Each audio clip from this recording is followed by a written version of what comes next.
The best part of your week is when someone cancels on you, and you've never said that out loud because you know how it sounds, but you know the feeling. The text comes in, something came up, they can't make it, and instead of being disappointed, you feel lighter. That little exhale. You weren't even sure you wanted to go, and the second it was off the table, you knew. That's not disappointment, that's relief. And relief means part of you didn't want to go in the first place. So here's what we're going to do.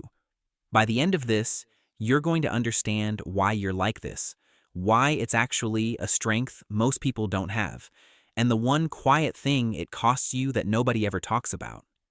Stay till the end for that last part. It changes how you see all the rest. Let's start with what's true about you, because the world almost never says it. You are good at being home. I mean really good. You've made a place where everything is the way you like it. The light, the temperature, the quiet. You've spent years getting it right, and it fits you better than anywhere else ever has. And here's the part that makes you different. You're not bored in it. Watch other people for a second. A lot of them can't sit alone in a room for 10 minutes without grabbing their phone, texting someone, making a plan, needing somewhere to be. They go to a cafe they don't even like. They sit in noise they have to shout over. They pay too much for a coffee. And half of them spend the whole time taking the photo, making sure it looks fun, making sure somebody saw. You don't need any of that. And not because something's wrong with you, because something's right. You figured out something early that most people never do.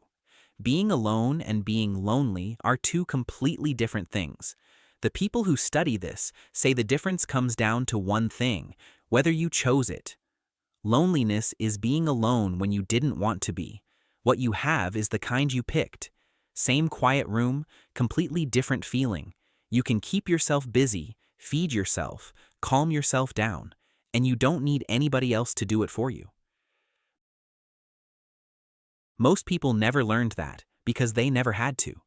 They always had somewhere to be and someone to be there with. You learned how to be your own company, and there's something you see that other people don't. A lot of socializing is just going through the motions. The "how are you" nobody means. Acting interested in news you don't care about. The "we should catch up soon" that you both know isn't going to happen. You noticed years ago that a lot of it is fake, and you decided your time was worth more than that. That's not antisocial. That's honest. You'd rather have 3 real conversations a year than 300 empty ones. Now, I told you there's a cost, and there is. But hang on, because you have to feel how good this part is first, or the rest won't make sense. So stay in the good part one more minute. Your home is probably nicer to be in than most people's. Not because of money, because of care. You made a place that looks after you, and people feel it the second they walk in, even if they can't say why. You built it on purpose, for one person, you. And in a world that's always telling you to be somewhere else and do more, making a place where you can just stop and be yourself is not a small thing. It might be one of the smartest things you've ever done. So here's the first thing, and it's small, so it sneaks up on you. The better you get at being home, the harder it gets to leave. Every invitation comes with a little math now, and you do it before you even answer. The drive, the parking, the small talk, having to be on again. By the time you've added it all up, the answer's already no, and you barely notice deciding. And that relief from the start, that exhale when the plans fell through, that's the giveaway. You weren't on the fence. Part of you was hoping they'd cancel. That's not laziness. Laziness doesn't feel that good. That's someone who's tired of doing something that wears them out while everyone else acts like it's easy. Now here's where it splits, because not everyone who stays home is doing the same thing. For some people it's simple. You go out, you use up your energy, you come home, you fill back up. Home is where you recharge. Nothing's hiding under it. You just run down faster than other people, and you've made peace with needing more time alone than they do. But for some people, it's quieter than that.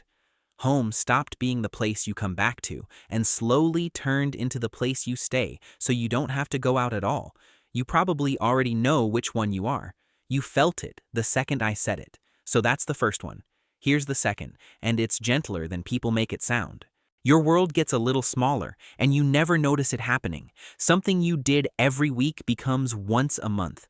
The friend you used to meet for dinner becomes the friend you text. There's a place you loved, and one day you realize you haven't been in a year. You weren't avoiding it, you just stopped. And from the inside, it never feels like losing anything.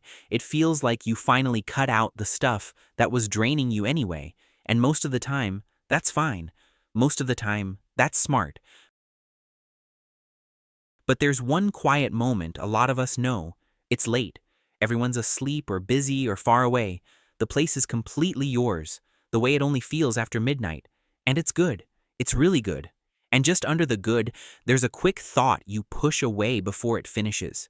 Something like, when did this become my whole life? And then you pick up your phone, and it's gone. That thought isn't sadness. It's just the honest part of you noticing something. You don't have to fix it. You just have to admit you heard it. Okay, here's the cost I promised. And I want to be careful here because it isn't an insult. It's the opposite. At home, you're the best version of yourself. You know how everything works. Nothing catches you off guard. You never feel clumsy in your own kitchen. But out there, things are unpredictable. You might feel rusty, a step behind, out of practice at the small stuff other people kept doing while you got really good at being on your own. And nobody likes feeling behind. So staying home does something kind for you. It keeps you in the one place where you never feel like a beginner. Home isn't just comfortable. It's the one place where you always feel good at life. That's the whole thing. Staying isn't a flaw. It's a person protecting the place where they feel most like themselves. There's nothing wrong with that. Everybody protects the place where they feel capable. You just built a better one than most people ever do. So let me say the thing the rest of the world won't. You're not broken. You're not hiding. You're not missing out on some amazing life everyone else is living. Half the people out there proving how much fun they're having are exhausted, and they're posting the photo to convince themselves as much as anyone. You stopped playing a game that was never worth it. That's not avoidance. That's just seeing clearly. So here's the one honest thing I'll leave you with, and it's not advice. Next time you feel that wave of relief when something gets canceled, don't fight it and don't feel bad about it. Just notice what you were actually relieved about, because it's almost never the plan itself. It's not having to go out and be the version of yourself that the plan needed. And the fact that you'd rather just be the real you, at home, on your own terms, says something good about you, more than any night out ever could. And if you're watching this alone, late, in the place you made just right for one person, knowing the whole thing was about you, you're not the only one. There are a lot of us, in a lot of rooms that look just like yours, all good at staying, all a little relieved that somebody finally said it out loud. If that's you, you already know who else needs to hear it. Send it to the one person who'd rather be home too. They'll know exactly why you sent it.